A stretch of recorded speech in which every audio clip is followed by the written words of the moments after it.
MAPM was formed to protest the parking meter project but has since been rebranded. The civil society group slammed the government for what it believes is a violation of the Constitution and the rule of law of Guyana. Don Singh said that the group is ready to keep up the protest until the government resigns. Our Constitution is being disrespected.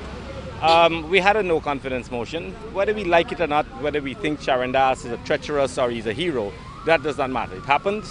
All the judicial processes were followed, and here we are.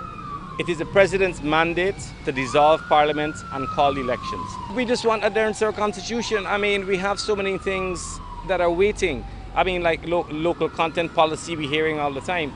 We can have local content policy, but unless we have legislation enacted to give teeth to that, well, then it's all for naught. I mean, as I said, we have a whole bunch of oil companies and what I call the new massa at our gates. And if we don't protect ourselves, if we keep fighting amongst ourselves and not do what the rule of law of our country says, then we're lost. We'll be taken over. Jonathan Yearwood, another protester, opined that government is presently setting a bad example for the Guyanese people. Government must do the honorable thing and resign.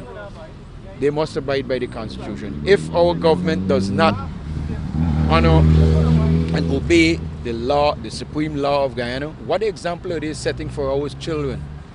What example is being set for the school children in Guyana?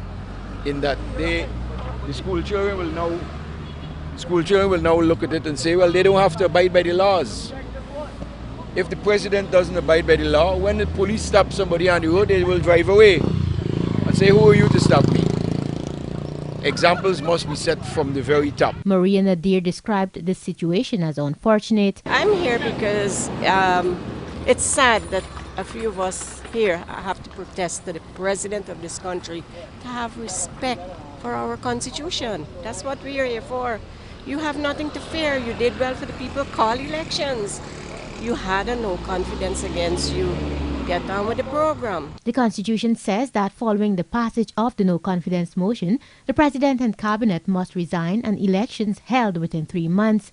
That deadline elapsed since March 21, 2019, with government having spent much of its time in court seeking to overturn the motion rather than ensuring elections were held.